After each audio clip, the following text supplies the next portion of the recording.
রাজ্যে টোটো চালকদের জন্য বড় ঘোষণা পশ্চিমবঙ্গ সরকারের। যাত্রী নিরাপত্তা ও সুশৃঙ্খল পরিবহন ব্যবস্থা বজায় রাখতে নতুন নিয়ম চালু করল পরিবহন দপ্তর।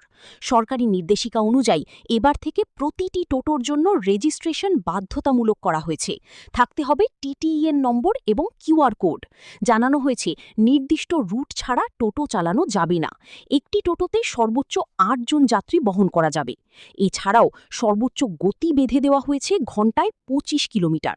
অনুমোদনহীন ও গ্যারেজে তৈরি অসুরক্ষিত টোটোর বিরুদ্ধে কড়া পদক্ষেপ নেওয়ার কথাও জানিয়েছে সরকার।